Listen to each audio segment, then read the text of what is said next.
Everyone welcome back to my channel. আশা করি সবাই ভালো আছো, আমরাও ভালো আছি। আমার নতুন একটি ব্লগে তোমাদের সকলকে জানাই অনেক অনেক ওয়েলকাম। তো আজকে মা আর আমি বেরিয়ে পড়েছি মন্দিরে পুজো দিতে যাওয়ার জন্য। অনেক দিন থেকে ইচ্ছে ছিল পুজো দিতে যাব, বাট কয়েকবার সময় হয়ে ওঠেনি আর সুযোগও হয়ে ওঠেনি। তো সেই কারণে আজকে ভাবলাম যে চলো, যেহেতু সময় সুযোগ দুটোই আছে, তো চলো আমি আর তুমি যাই, যেয়ে পুজোটা দিয়ে আসি। না কালো কিছু নয়, আজকে অনেক দেরি হয়েছে পুজো দিতে আসার সময়। সকালে আসার কথা ছিল, বাট দুপুর হয়ে গেছে। তারপর না পেয়েছি কোনো রিক্স, হেঁটে হেঁটে ফাইনালি এত টাইম পর আমরা মন্দিরে পৌঁছলাম। তোমরা তো যারা পুজো দিতে এসেছো তারা জানো এই দোকানটাতে সমস্ত কিছু পাওয়া যায়, প্রসাদ। তো এখানে কেনাকাটা করে মায়ের মন্দিরে গেলাম পুজো দিতে। ওটা ঘর দুটো, আর এখানে মা মনে হচ্ছে কি রুদ্রাক্ষের মালাটালা এইসব নিয়েছিল, তো ওই হিসেবে কিছু জিজ্ঞেস করছিল। আমি মোটামুটি টোটালি কী ছিল ওইগুলো একটু জাস্ট ভিডিও বানিয়ে নিয়েছি। বাট ভীষণ ভিড় হয়েছে জানো তো, ওই দিন কি একটা অমাবস্যা ছিল, তো মন্দিরে ভীষণ ভিড় হয়েছে। সব থেকে বড় কথা, এখন মেয়েদের থেকে ছেলেরা বেশি মন্দিরে পুজো দিতে যাচ্ছে। এটাই দেখে আমি বলেছিলাম যে আমাদের বাড়ির ছেলেদেরকে বলে যাবেই না কখনো, বাট অন্যান্য বাড়ির ছেলেরা এসছে, তো যে যার পারপাসে সে যার এসছে। বাট এটা দেখে ভালো লাগলো যে মেয়েদের থেকে আজকাল ছেলেরাও বেশি যায় পুজো দিতে।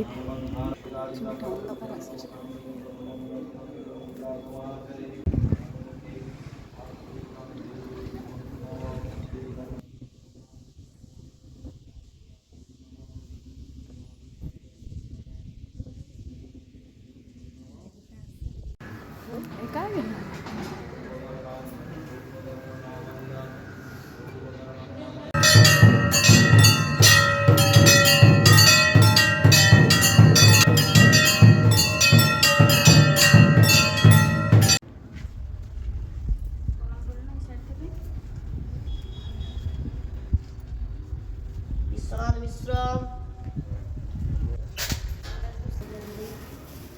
সৌরভ মাইতি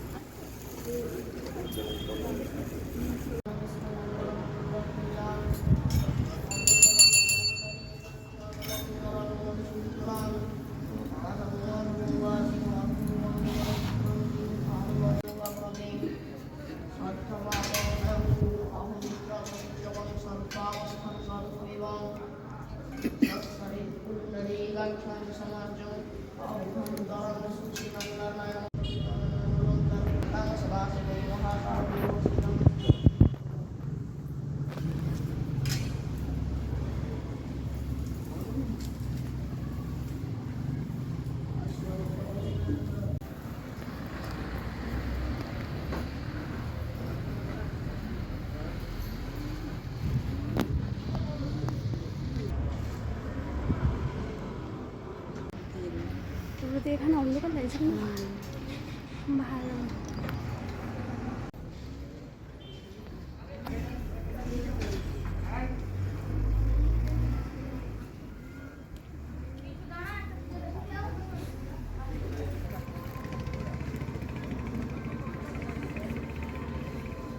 অনেক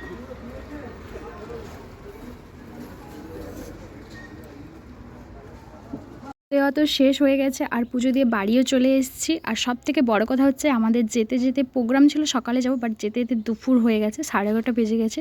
তো সে কারণে ওখানে আমরা ঠিকমতো টাইম কাটাতে পারলাম না, কারণ একটু টাইম পরেই ওখানে ভোগ দেখানো ছিল। ভোগ দেখানোর পরেই মন্দিরটা বন্ধ হয়ে গিয়েছিল।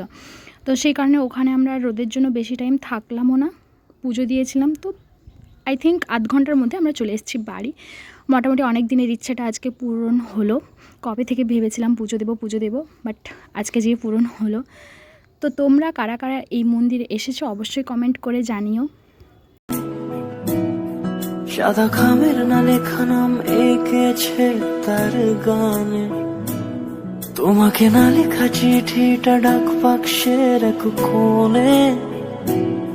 সাদা খামের না লেখা নাম এঁকেছে তার গানে, সেই চিঠি যত লেখা থাকে একা একা, সেই গানের না শোনা সুর আঁকা একা একা, ছুঁয়ে যায় তবু কখন এসে যদি বলি সে সবই তোমারই, একা চিঠি একা একা। যদি বলি সে সবই তোমারই, একা চিঠি। আজকের ব্লগটা আমি এখানেই শেষ করছি। সবাই ভালো থেকো, সুস্থ থেকো। আমার নেক্সট ব্লগ আসা পর্যন্ত।